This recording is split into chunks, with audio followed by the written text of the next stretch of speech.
자기의 소견에 옳은 대로라는 제목으로 우리가 말씀을 한번 생각해 보겠습니다.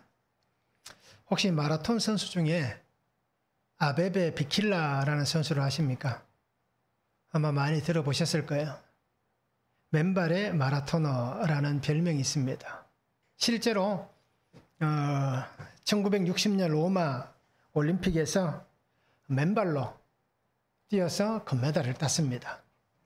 자, 근데 이 사람이 어떤 사람인가 보면요, 에티오피아 출신입니다.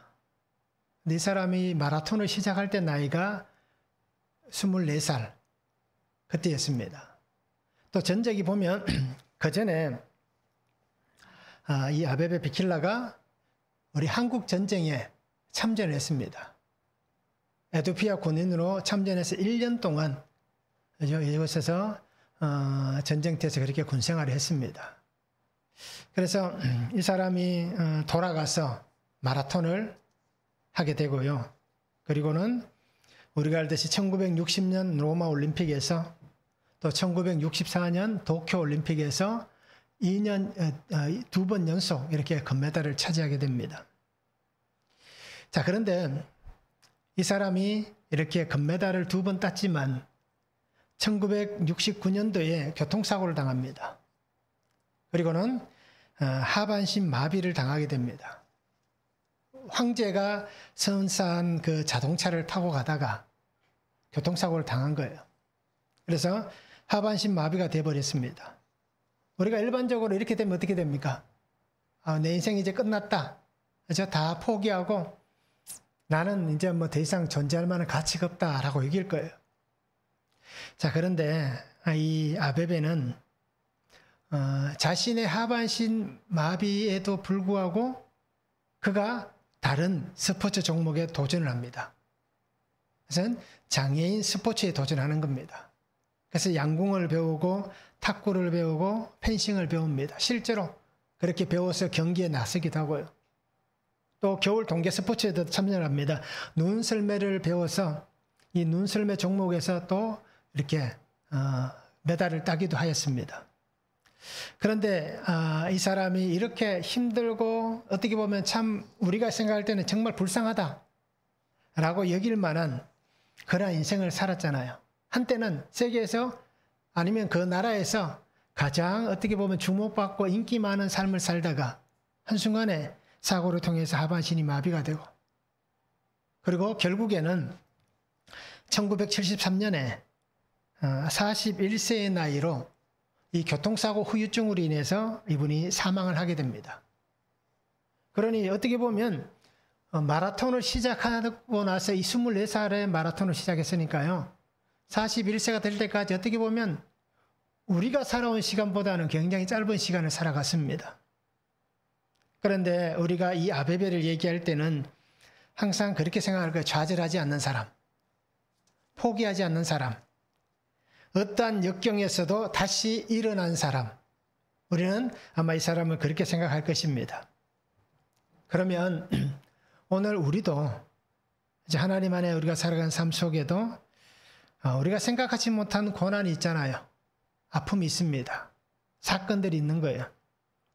그러면 그 사건, 교통사고와 같이 하반신이 마비되는 것 같은, 아니 이것보다 더 심각한 그런 일들을 우리가 겪게 될 때에 과연 우리는 어떻게 할 것인가라는 겁니다. 이 사람은 그러한 상황에서도 일어나서 이제 누군가에게는 희망을 주는 그런 삶을 살아간 겁니다. 비록 그 사고로 인해서 자신이 견딜 수 없는 그 후유증에 고통했지만 그럼에도 끝까지 자신의 어떤 삶을 놓지 않았습니다.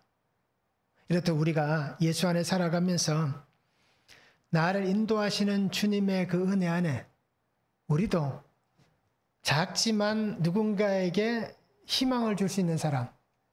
그죠? 그래서 우리가 그런 얘기를 쓰잖아요. 큐티할 때 우리가 나눴던 말씀 중에 약재료란 말이 있습니다.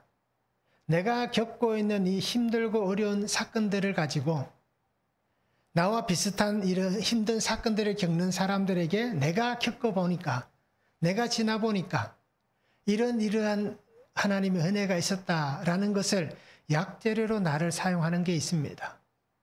그거 가지고 우리 성도님들이 언제나 주님과 함께 이런 소망 안에서 이 아베베와 같이 누군가에게는 희망을 줄 수 있고 누군가에게는 살 소망을 줄 수 있고 누군가에게는 새롭게 도전할 수 있는 그런 힘을 줄 수 있는 그런 삶을 우리가 함께 살았으면 참 좋겠습니다. 말씀을 한번 보시기 바랍니다. 베냐민 지파에게 평화를 선언합니다. 그리고는 야베스 길르앗의 처녀들을 잡아와서 아내로 줍니다. 그런데 또 부족함이 있으니까 실로에서 명절에 춤추러 나오는 여자들을 붙들어서 아내로 삼으라라고 얘기를 합니다. 자, 그리고 마지막 절에 보면 그때에 이스라엘의 왕이 없으므로 자기의 소견에 옳은 대로 행하였더라라고 말씀하고 있습니다. 자, 그러면 우리는 어떻게 살아야 됩니까? 내 소견에 옳은 대로 살아야 되겠습니까? 주님의 소견에 옳은 대로 살아야겠습니까? 우리가 예수님의 그 마음에 합한 대로 살려면 어떻게 되느냐? 첫 번째는 후회가 아닌 회개로 나아가야 됩니다. 13절에서 18절입니다. 온 회중이 림몬바위에 있는 베냐민 자손에게 사람을 보내어 평화를 공포하게 하였더니 그때 베냐민이 돌아온지라 이스라엘 사람이 야베스 길르앗 여자들 중에서 살려둔 여자들을 그들에게 주었으나 아직도 부족하므로 백성이 베냐민을 위하여 뉘우쳤으니 이는 여호와께서 이스라엘 지파들 중에 한 지파가 빠지게 하셨음이었더라. 회중의 장로들이 이르되 베냐민의 여인이 다 멸절되었으니 이제 그 남은 자들에게 어떻게 하여야 아내를 얻게 할까? 또 이르되 베냐민 중 도망하여 살아남은 자에게 마땅히 기업이 있어야 하리니 그리하면 이스라엘 중에 한 지파가 사라짐이 없으리라. 그러나 우리가 우리의 딸을 그들의 아내로 주지 못하리니 이는 이스라엘 자손의 맹세하여 이르기를 딸을 베냐민에게 아내로 주는 자는 저주를 받으리라 하였음이로다 라고 말씀합니다. 자, 베냐민과 이스라엘 지파가 전쟁을 했습니다. 레위 사람의 사건, 그 첩의 사건을 통해서 이렇게 전쟁이 일어났습니다. 그런데 1차전, 2차전은 베냐민이 이겼습니다.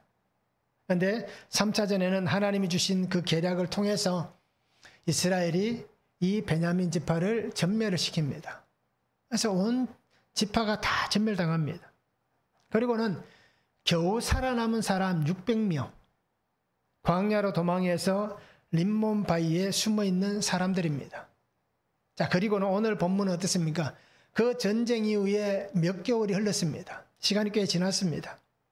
자, 그런데 오늘 21장 6절에 보면 이스라엘 자손이 그들의 형제 베냐민을 위하여 뉘우쳐 이르되 오늘 이스라엘 중에 한 지파가 끊어졌도다 라고 얘기합니다. 15절에도 말씀합니다. 백성들이 베냐민을 위하여 뉘우쳤으니 라고 말씀하고 있습니다. 자, 그들은 전쟁을 하면서 모여서 했던 가장 첫 번째 행동이 뭐냐면 하나님 누가 올라가야 되겠습니까? 라고 물어본 거예요. 어느 지파가 나가서 전쟁을 해야 되겠습니까? 라고 물어봤을 때 하나님께서 유다 지파가 올라가라 라고 하신 거예요.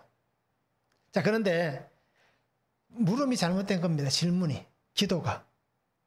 그들은 정의를 세우기 위해서 전쟁을 시작했습니다. 우리는 하나님의 선민인데 어떻게 이스라엘 안에 이러한 가정한 일이 일어날 수 있느냐? 이방 사람들이 하는 이러한 행음의 역사가 일어났다라고 해서 하나님의 정의를 세우기 위해 전쟁을 시작했습니다. 자, 그래서 어떻게 보면 그 전쟁이 결과가 어떻게 됩니까? 한 지파가 사라지게 되는 이러한 암담한 현실이 되어버렸습니다. 잘못된 선택이 잘못된 결과를 만들어낸 것입니다. 그래서 이 겨우 살아남았을 것 아니겠습니까? 그래서 이 림몬바위에 숨어있는 그들에게 오늘 이스라엘 지파가 무엇을 얘기합니까? 이제 싸우지 말자. 평화를 그들에게 공포를 합니다. 그리고는 이제 뉘우친 거예요. 우리가 잠시 생각이 잘못되었던가 보다 라고 뉘우친 거예요. 그래서 그들이 얘기하는 게 뭡니까? 이제 12지파인데 하나님이 우리를 택하셔서 선민으로 세우실 때는 12지파를 세우셨는데 따지고 보면 하나님이 이 지파를 없애는 게 아니라 누가 없앤 겁니까? 우리가, 그죠? 우리 11지파가 이 한 지파를 없애게 되었다라고 얘기하는 겁니다. 그리고는 그들이 어떻게 합니까? 이것이 우리에게 잘못이다. 근데 요친 후에 그들은 그러면 어떻게 해야 되느냐? 또 자기들끼리 머리를 맞댄 겁니다. 그리고는 우리가 아내를 구해주자. 그래서 이 지파가 끊어지지 않게 하자라고 얘기합니다. 그런데 오늘 우리가 하듯이 21장 1절에도 말씀하고 있고 또 18절에도 말씀하고 있습니다. 누구든지 딸을 베냐민 사람에게 아내로 주지 아니하리라. 맹세를 했습니다. 이 전쟁을 하면서 우리가 맹세를 한 거예요. 누구든지 딸을, 여인을 우리 지파에서 베냐민을 위해서 아내로 주면 우리는 저주를 받을 것이다. 하나님 앞에서 그들은 맹세를 했습니다. 총회에 참석하지 않은 사람들이 있었습니다. 전쟁을 할 때에. 그래서 우리가 알고 있는 오늘 성경에 나오는 야베스 길르앗은 참여를 하지 않았습니다. 그래서 어떻게 합니까? 이들을 공격해서 진멸시키고 그들 중에 처녀 400명을 잡아옵니다. 그리고는 그 도망가서 숨어있는 그들에게 이들을 아내로 주는 거예요. 자신들의 행한 일에 대한 뉘우침을 가졌습니다. 잘못되었다는 것을 알았습니다. 그리고는 저들은 감당할 수 없는 일이 지금 일어나 버린 것입니다. 그런데 그들은 어떻게 합니까? 그 이후에도 우리가 하는 것과 똑같은 방법을 쓰고 있는 거예요. 기도를 하고 있음에도 기도가 잘못된 기도이고 계획을 짜고 있음에도 그 계획이 잘못된 계획임을 보여주고 있습니다. 그래서 결국 저들은 사라져가는 한 지파, 소멸되는 한 지파 형제들을 향한 아쉬움이 있습니다. 안타까움은 있습니다. 그런데 그 아쉬움과 안타까움의 후회만 있을 뿐입니다. 분명히 하나님이 원하시는 것은 그보다 더 깊은 관계로 나아가서 하나님 앞에서 어떻게 살아가야 할지를 그들이 보이기를 원하시는데 그들은 그냥 우리가 잘못했구나. 우리의 행동이 지나쳤구나. 라는 뉘우침에 불과하다라는 것입니다. 우리도 아마 그렇게 많이 살 거예요. 어떤 일이 일어나고 나면 우리는 뉘우침과 후회, 아쉬워하는 마음들은 다들 있습니다.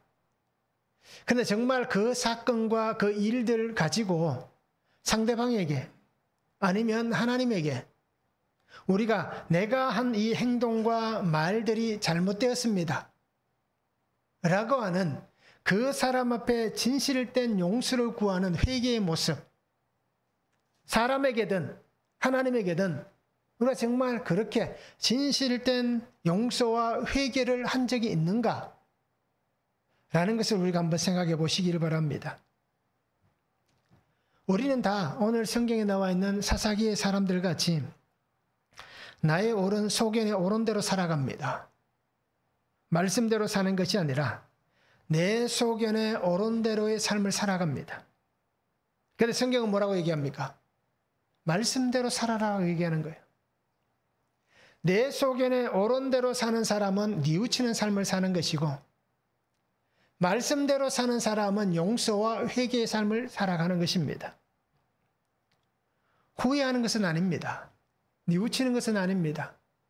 그것이 도덕적이든 윤리적이든 아니면 어떤 그 사람과의 관계에 있어서 우리가 뉘우치고 후회할 수는 있습니다. 그러나 그것이 그 사람과의 관계를 다시 새롭게 개선해 주지는 않는다는 것입니다. 그리고 우리가 사람을 향해서도 잘못이 있다면 용서를 구해야 되고 하나님 앞에서도 우리가 잘못된 것이 있다면 철저하게 회개하고 나의 죄와 악을 고백할 수 있는 그러한 삶을 우리가 분명히 살아가야 하는 것입니다. 그런데 오늘 우리가 성경에 보아하시듯이 이스라엘은 이스라엘대로 베냐민은 베냐민대로 어떻게 합니까?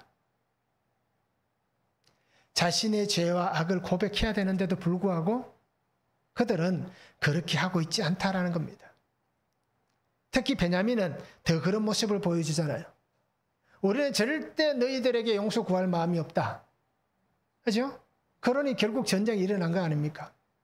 그 사람들을 내놓아서 죄를 짓고 문제를 일으킨 사람들에게 법을 따라서 말씀의 법을 율법을 따라서 이들을 우리가 치리해야 된다라고 했음에도 그들은 듣지 않았습니다. 결국 그 결과가 정말 씻을 수 없는 이러한 고통과 아픔이 되어버린 것입니다.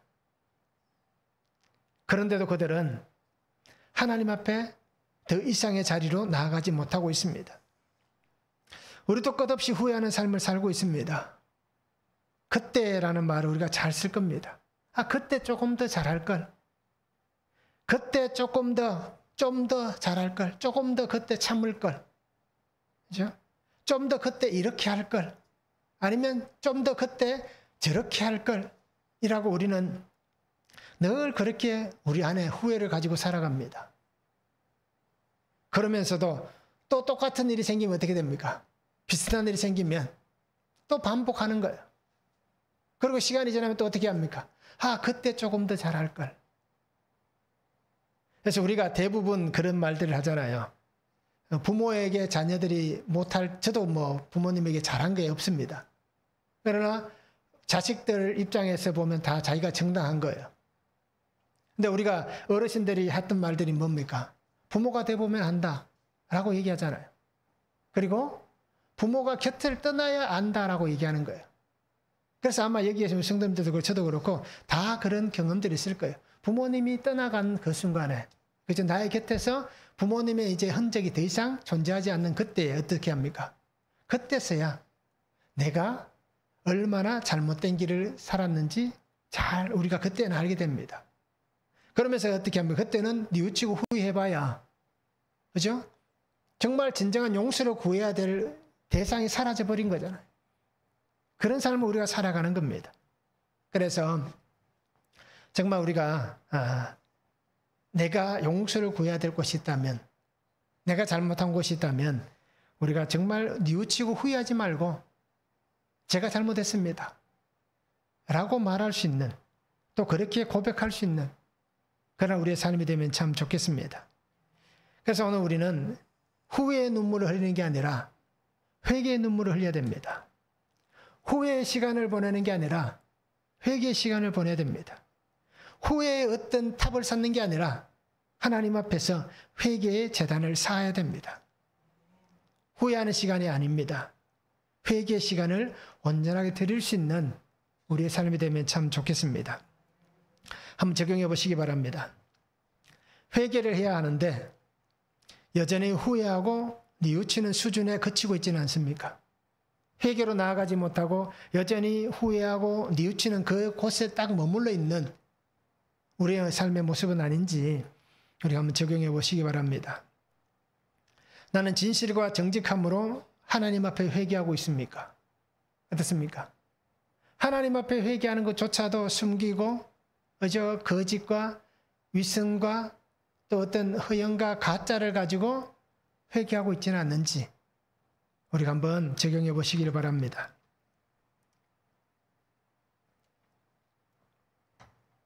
주님의 속에는 옳은 대로 살려면 두 번째는 목적도 선하고 방법도 선해야 됩니다. 19절에서 23절입니다. 또 이르되 보라 베델 북쪽 르보나 남쪽 베델에서 세겜으로 올라가는 큰 길 동쪽 실로에 매년 여호와의 명절이 있도다. 베냐민 자손에게 명령하여 이르되 가서 포도원에 숨어 보다가 실로의 여자들이 춤을 추러 나오거든 너희는 포도원에서 나와서 실로의 딸 중에서 각각 하나를 붙들어 가지고 자기 아내로 삼아 베냐민 땅으로 돌아가라. 만일 그의 아버지나 형제가 와서 우리에게 시비하면 우리가 그에게 말하기를 청하건대 너희는 우리에게 은혜를 베풀어 그들을 우리에게 줄지니라. 이는 우리가 전쟁할 때에 각 사람을 위하여 그의 아내를 얻어주지 못하였고 너희가 자유로 그들에게 준 것이 아니니 너희에게 죄가 없을 것임이니라. 베냐민 자손이 그같이 행하여 춤추는 여자들 중에서 자기들의 숫자대로 붙들어 아내로 삼아 자기 기업에 돌아가서 성읍들을 건축하고 거기에 거주하였더라 말씀합니다. 자, 부족한 200명이 있는 거예요. 600명인데 400명은 야베스 길르앗에서 데려왔고 나머지 200명이 부족합니다. 그러면 어떻습니까? 그냥 이제 나머지는 너가 알아서 해라 이렇게 할 수는 없잖아요. 누구는 결혼을 시키고 누구는 안 시키면 또 형편성에 문제가 생기는 것 아니겠습니까? 그래서 또 머리를 맞대는 거예요. 그렇죠? 또 자신들의 얘기를 또 꺼내놓습니다. 그러면서 실로, 어제 우리가 알잖아요. 예배의 중심지잖아요. 이 실로의 여호와의 명절, 하나님의 명절에 춤추러 나오는 여자들이 있다는 거예요. 명절을 즐기기 위해서 나오는 거예요. 그런데 그 중에서 200명을 납치해서 너희가 데려가서 아내로 삼으라라고 얘기를 하고 있습니다. 그래서 하는 얘기 뭡니까? 우리는 맹세했기 때문에 할 수 없다. 그런데 너희들은 너희가 원해서 아내로 준 것이 아니다라고 얘기하는 거예요. 그래서 춤추는 그 여자 200명의 부모 형제들이 난리가 날 것 아니겠습니까? 왜 우리 애들을 그렇게 했느냐라고 막 항의가 빗받칠 할 겁니다. 그럼 그때 그렇게 얘기하는 거예요. 너희 자의로 준 게 아니지 않느냐. 그러니 문제될 것이 없다라고 얘기하는 거예요. 자, 이게 참 말이 되겠습니까? 이건 자신들의 입장에서만 생각하는 거예요. 내 입장에서만 그것을 원하는 겁니다. 그러면서 우리가 형제들을, 부모를 설득하겠다. 그러니 너희는 기다렸다가 어떻게든 200명 데려가라 라고 얘기하고 있습니다. 자, 방법입니다. 목적을 이루기 위해서 방법을 제시한 거예요. 그런데 여기서도 분명한 것은 자신의 소견대로 행동을 하고 있다는 겁니다. 베냐민을 위해서라면, 그죠? 이 베냐민의 우리 형제들을 위해서라면 이 정도는 해도 괜찮다라는 거예요. 지금까지 그들이 전쟁을 하면서 나중에는 하나님 앞에 정말 그렇게 어떻습니까? 통곡을 하잖아요. 2번 지고 나서는. 자, 그렇듯 하나님 앞에 묻고 길을 찾아야 되는데 그냥 자신들 앞에 놓여있는 이 문제만 해결하는 거예요. 그러면서 여전히 자신들이 했던 그 길을 그대로 선택해서 하나님께 묻지 않고 자기들이 원하는 길을 그렇게 제시하고 있는 겁니다. 그리고 우리가 타협하겠다. 우리가 어떻게든 이 문제를 해결하겠다라고 얘기를 하고 있는 것입니다. 목적을 이루기 위해서 수단도 방법도 다 무시를 하고 있는 겁니다. 출애굽기 21장 16절에 보면 사람을 납치한 자가 그 사람을 팔았든지 자기 수하에 두었든지 그를 반드시 죽일지니라. 하나님께서 모세를 통하여서 이스라엘 백성들에게 법을 세울 때에 주신 말씀입니다. 사람을 납치하는 이러한 인신매매, 그죠? 이러한 행위는 그 사람을 죽여야 되는 행위입니다. 그 죄에 대해서 분명하게 자기가 그런 인신을 매매했다면 그를 죽임으로써 그 죄에 대한 대가를 묻는 것입니다. 그래야 이러한 악이 생겨나지 않기 때문입니다. 그래서 하나님이 법을 세우면서 이렇게 말씀하신 것입니다. 그런데 그들은 어떻게 합니까? 하나님의 말씀보다는 우리 생각이 앞서고 있고 우리의 방법이 앞서고 있고 우리의 계획이 더 앞서고 있다는 겁니다. 말씀보다는 우리를 더 택하고 있다라고 보여주고 있는 것입니다. 그래서 오늘 성경에 보면 베냐민 자손 600명은 어떻게 합니까? 자신들의 성읍으로 돌아갑니다. 기업으로 돌아갑니다. 그리고 그곳에다가 성을 건축하고 다시 그곳에서 살아가게 됩니다. 자신들의 잘못을 깨달았다면 이것이 우리가 맹세는 했지만 이 맹세가 잘못된 것인 줄 알았다면 백성들이 모여서 하나님 앞에서 그 맹세를 깨트리면 되잖아요. 하나님, 우리가 이런 실수를 범했습니다. 이런 잘못을 저질렀습니다. 이것이 우리의 잘못된 맹세였습니다. 하나님 앞에서 그 맹세를 깨트리고 다시 하나님의 뜻을 묻고 찾아가면 되는 겁니다. 그런데 내가 한 맹세가 중요하기 때문에 결국 이 얘기는 어떤 얘기입니까? 우리의 자존심이 중요하다는 얘기입니다. 사람들에게 미안하다 말하는 것은 내 자존심이 허락하지 않는다는 얘기입니다.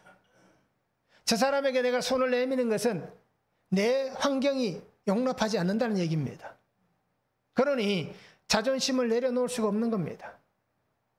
교만이라고 얘기하지만 자존심이 있어야 교만한 겁니다. 자존심이 없으면 교만할 수가 없는 거예요. 그렇잖아요.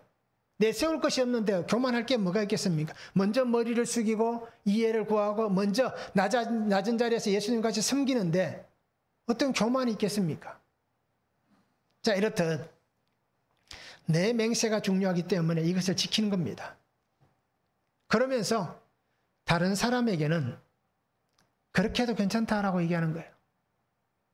나는 하면 안 되지만 너는 해도 된다라고 얘기를 하고 있습니다. 그러나 오늘 성경은 분명히 얘기합니다.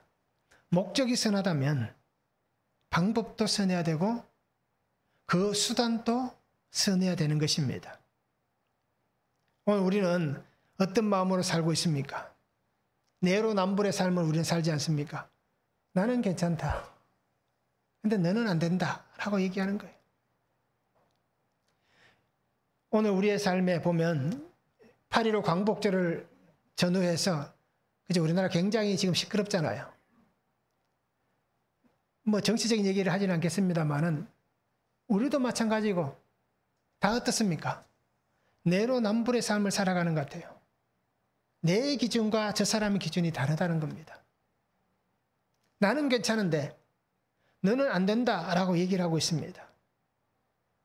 오늘 우리가 믿음으로 사는 성도는 내 기준이 되어서는 안 됩니다. 혹시라도 나의 기준이 올라오더라도, 자존심이 올라오더라도 하나님의 말씀, 하나님의 기준, 이것으로 우리가 사는 삶이 되어야 하는 것입니다. 성도의 삶은 목적도 방법도 모든 것이 하나님의 말씀 안에서 선한 것이 되어야 됩니다. 그래서 오늘 우리가 살아가는 모든 삶에 정말 예수님이 말씀하신 것 같이 너희는 세상의 빛이다. 너희는 세상의 소금이다. 라고 말씀하셨다면 내가 소금의 목적이 되려면 그 소금이 되어가는 수단 방법도 소금이 되어야 되는 거예요. 예수님께서 너는 빛이다 말씀하시면 이 빛의 목적을 이루기 위해서는 나의 삶의 빛이 어떻습니까? 방법도 모든 것들이 빛이 되어야 되는 것입니다. 그런데 우리는 그렇게 하지 않잖아요. 그래서 저는 예전에는 그 말에 대해서 그렇게 심각하게 생각을 하지 않았지만 요즘은 좀 싫어하는 말 중에 한 가지가 바로 그 말이에요. 어디를 가든지 뭐로 가든지 서울만 가면 된다. 그래서 저는 이 말을 이제는 굉장히 싫어합니다. 왜? 수단, 방법이 다 무시돼 버리는 거예요. 목적을 위해서라면. 그래서 우리나라가 빨리빨리 하는 문화 속에 바로 이것이 있는 겁니다. 수단과 방법이 다 무시되는 거예요. 목적만 좋다면 그것을 이루기 위해서라면 어떻게든 빨리빨리 해야 된다라고 얘기하는 거예요. 오늘 우리는 그리스도인으로서 세상과 달라야 되지 않겠습니까? 삶이 다르고 말이 다르고 행동이 달라야 할 것입니다. 세상과 구별할 수 없는 똑같은 삶을 살아간다면 오늘 나에게서 복음은 사라지는 것입니다. 내가 예수 믿는 사람으로서 예수님의 은혜와 능력이, 복음의 은혜가 나에게서 나타나지 않는다면 한번 우리를 보시기를 바랍니다. 세상과 구별할 수 없는 똑같음으로 살아가고 있지는 않는지. 그러면 우리 속에 복음은 사라진 것입니다. 여전히 바뀌지 않고 변화되지 못한 나의 삶이 있습니다. 신앙이 있습니다. 그러니 이제는 우리가 달라지는 성도가 되면 좋겠습니다. 저도 달라져야 되고 우리 성도님들도 달라져야 됩니다. 그래서 우리 성도의 삶의 길은 말씀대로의 길이 되어야 됩니다. 말씀의 삶이 되어야 되고 십자가의 삶이 되어야 되고 말씀을 길로 놓고 가야 되고 십자가를 길로 놓고 가야 한다는 것을 우리가 잊지 않았으면 좋겠습니다. 한번 적용해 보시기 바랍니다. 사건, 문제, 일들 앞에서 나는 어떻게 해결하고 있습니까? 하나님께 묻고 있습니까? 아니면 사람들을 찾아가고 있습니까? 어떻습니까? 한번 적용해 보시길 바랍니다. 너를 위해라고 하면서 합리화하고 타협하는 일들은 무엇입니까? 너를 위해서 내가 이러고 있다. 그렇죠? 이렇게 말하면서 어떤 것을 합리화하고 어떤 것을 타협하고 있는지 우리가 한번 적용해 보시길 바랍니다. 세 번째는 자기의 소견이 아니라 주님의 소견에 옳은 대로 해야 됩니다. 24절, 25절입니다. 그때 이스라엘 자손이 그곳에서 각기 자기의 지파, 자기의 가족에게로 돌아갔으니 곧 각기 그곳에서 나와서 자기의 기업으로 돌아갔더라. 그때 이스라엘에 왕이 없으므로 사람이 각기 자기의 소견에 옳은 대로 행하였더라 말씀합니다. 자, 각기 지파로 각기 자신의 삶의 자리로 이제 돌아갑니다. 다 해결됐으니까. 그죠? 뭐 하나님이 해결하신 것은 아니지만 어떻게든 자기들끼리 어떻게든 해결했습니다. 그리고 이제는 다 돌아갑니다. 자, 그리고 사사기 마지막에 뭐라고 얘기합니까? 그때 이스라엘에 왕이 없으므로 사람이 각기 자기의 소견에 옳은 대로 행하였더라 말씀합니다. 이 소견에라는 단어는 아인이라는 히브리어를 씁니다. 이 아인은 눈이란 뜻입니다. 눈 또는 샘물이란 뜻이 있습니다. 그래서 오늘 자기의 소견에 옳은 대로 했다는 얘기는 뭡니까? 자기 눈에 보이는 대로 했다는 얘기입니다. 내 눈에 보이는 대로. 또는 조금 더 다르게 해석하면 내 삶의 결정대로. 그렇죠? 이것이 정답이다 라고 그렇게 결정했다라는 것입니다. 창세기 13장 10절에 보면 이에 롯이 눈을 들어 요단 지역을 바라본즉 소알까지 온 땅에 물이 넉넉하니 여호와께서 소돔과 고모라를 멸하시기 전이었으므로 여호와의 동산 같고 애굽 땅과 같았더라. 자, 아브라함이 조카 롯과 함께 어떻습니까? 이제 거주할 수 없으니까 내가 택하면 나는 반대편을 택하겠다라고 얘기했잖아요. 그래서 롯에게 먼저 선택권을 줬습니다. 그때 롯이 눈을 들어 본 적이라고 얘기하는 겁니다. 그래서 이 오늘 말씀과 똑같이 해석하면 어떻습니까? 롯이 자기의 소견대로라고 얘기하는 거예요. 롯이 자신의 결정대로라고 얘기를 하고 있는 것입니다. 그래서 자기의 마음에 드는 것을 결정하고 그렇게 행동하고 있는 롯을 보여줍니다. 그런데 성경은 뭐라고 얘기합니까? 소돔과 고모라를 멸하시기 전이었더라라고 얘기하는 거예요. 어떤 사건이 올 것을 암시를 해주고 있습니다. 창세기 3장 6절에 이렇게 말씀합니다. 여자가 그 나무를 본즉 먹은잎도 하고 보암직도 하고 지혜롭게 할 만큼 탐스럽기로 한 나무인지라 라고 말씀하는 거예요. 이 여자가 나무를 본 적이라고 얘기합니다. 평소에는 별로 관심이 없었습니다. 그런데 뱀의 꼬임에 넘어갔잖아요. 뱀이 와서 얘기를 합니다. 그리고는 그때 그 나무를 바라보니까 어떻습니까? 그때 보니까 먹고 싶기도 하고 굉장히 마음에 드는, 저것을 어떻게 좀 해볼까라는 그러한 마음이 드는 그러한 소견이 생겼다라고 얘기하는 거예요. 자, 자기의 소견에 옳은 대로 살아가고 있다는 것입니다. 결국 자신의 소견에 옳은 대로 산다는 삶은 하나님이 없는 삶입니다. 수요일에 말씀드렸지 않습니까? 자기 소견에 옳은 대로 사는 삶 자체가 우상 숭배의 삶인 겁니다. 왜요? 하나님이 없으니, 하나님이 그 속에 존재하지 않으니 내가 살고 싶은 대로 사는 거예요. 내 눈에 보이는 대로, 내가 결정하는 대로, 내가 가고 싶은 대로, 내가 먹고 싶은 대로 그렇게 살아가는 겁니다. 그러니 하나님이 빠진 그 자리에 뭐가 있습니까? 나는 우상을 섬기지 않습니다 라고 얘기는 하지만 그 속에 우상이 가득 차지게 되는 겁니다. 우상 숭배는 다른 게 우상이 아닌 거예요. 하나님이 없는 것 자체가 우상 숭배인 것입니다. 하나님 없는 삶, 자기 속에는 옳은 대로 사는 삶, 그것이 바로 우상 숭배입니다. 이사야 53장 6절에 이렇게 말씀합니다. 우리는 다 양 같아서 그릇 행하여 각기 제 길로 갔거늘. 바로 자기 소견에 옳은 대로 사는 사람이 양과 같은 삶을 살면서 각기 제 길로 가는 삶을 사는 사람이 자기 소견에 옳은 대로 사는 사람입니다. 우리도 지금 어떻습니까? 내 소견에 옳은 대로 살아가고 있는 겁니다. 그리고 내가 살고 싶은 대로 살고 있는 거예요. 그래서 누가 얘기하면 시끄럽다. 그걸로 끝인 거예요. 말하지 마라. 끝인 거예요. 내가 알아서 할게. 끝인 거예요. 오늘 우리의 삶이 다 이렇습니다. 내가 살고 싶은 대로 사는 거예요. 그런데 분명한 것은 뭡니까? 성도는 하나님의 말씀 안에서 자기를 찾아야 되고 자기를 지켜야 되고 자기의 삶을 살아야 됩니다. 그래서 우리가 정체성이란 말을 많이 하잖아요. 나라는 존재의 정체성은 말씀 안에 존재하는 것입니다. 나라는 존재는 예수님의 십자가, 예수님께서 십자가에서 죽으신 그 사랑, 예수님의 그 구속의 은혜, 그 안에서 존재하는 것입니다. 이것이 나의 존재인 것입니다. 나라는 존재가 예수님이 없는 것은 우리의 존재가 성립이 되지 않는 겁니다. 그래서 우리는 예수 그리스도 안에 사는 인생인 것입니다.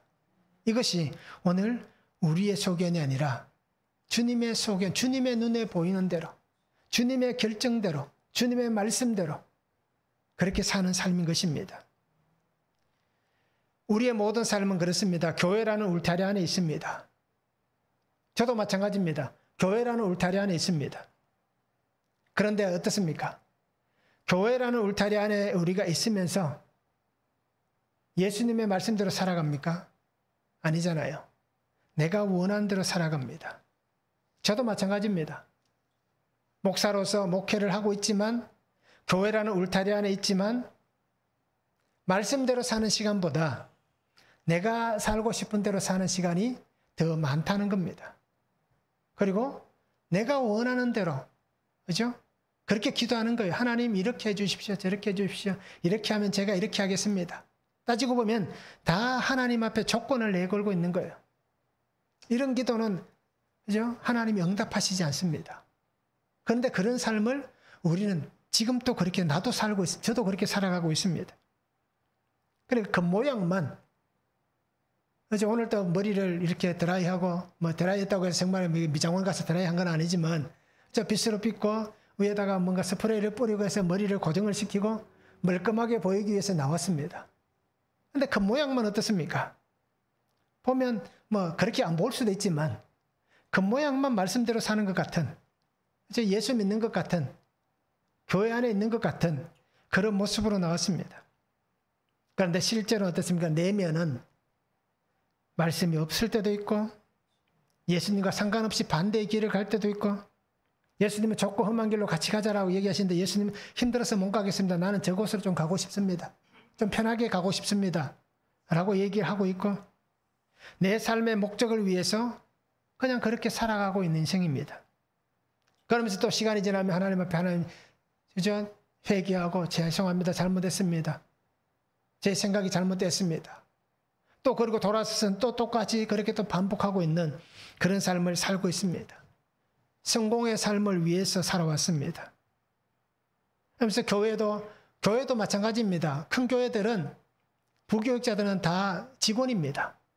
목사라기보다는 그렇잖아요. 교회를 유지하기 위해서, 교회를 이렇게 원활하게, 교회가 문제없이 원활하게 이렇게 잘 굴러가게 하기 위해서 부목사들은 일을 하는 겁니다. 좋게 얘기해서, 그죠? 목회를 하고 사명을 가지고 있고 성도들을 신방하고 다 하는, 어떻게 보면 목회다라고 얘기하지만 실제로는 어떻습니까? 그냥 회사의 직원과 똑같은 거예요. 문제가 생기지 않게 하는 겁니다. 자, 이렇듯 그렇게 일을 하며 살아왔습니다. 성공을 위해서 그렇게 사는 거예요. 시간이 없어도, 내 시간이 없어도, 이 시간이 지나면, 이 환경이 지나면 조금 더 좋은 자리에 가 있겠지. 직장인들로 얘기하면 어떻습니까? 중소기업에 들어갔다가 대기업으로 가겠지. 조금 더 환경이 좋은, 그죠? 삶의 어떤 연봉이 더 좋은 곳으로 옮겨가겠지. 라는 마음으로 똑같이 살아가는 거예요. 그렇게 살아온 겁니다. 공부도 그렇게 했습니다. 신대원까지만 하면 더 이상 뭐 안 해도 상관이 없는데, 좀 더 성공하려고, 조금 더 좋은 자리에 가려고 석사도 하고 박사도 하고 이렇게 계속 공부를 한 거예요. 그런데 결국 어떻게 됩니까? 아무짝에도 쓸모없는 것이 됩니다. 그저 이력서에 한 줄 더 쓰려고 다 그렇게 발버둥치면서 살아왔습니다. 그러니 그 모양만 그리스도인인 것 같고, 속은 결국 내가 이루고자 하는 목적을 위해서 그렇게 살아온 것입니다. 그런데 하나님은 속지 않으시는 거예요. 그런 일자리에서 실직당하게 하고, 그래서 논문을 썼지만 논문이 표절 의혹이 있다라고 얘기하기도 하고, 그런 심사도 받게 되고, 이런저런 수없이 많은 시간들을 보냈습니다. 그러면서도 모든 것들이 다 지나왔습니다. 그런데 정말 하나님은 속지 않으시는 거예요. 왜 그렇게 하는지, 무엇 때문에 그렇게 열심히 사는지 다 아시는 거예요. 그러면서 변명도 핑계도 할 수 없도록, 이제 변명할 수 없도록, 핑계할 수 없도록 하나님께서 그렇게 만들어 가시는 거예요. 사건들을 통해서. 그리고는 그때서야 그때는 또 못 봤습니다.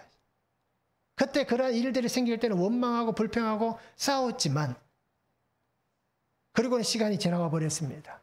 어떻게 됐는지 결과도 모릅니다.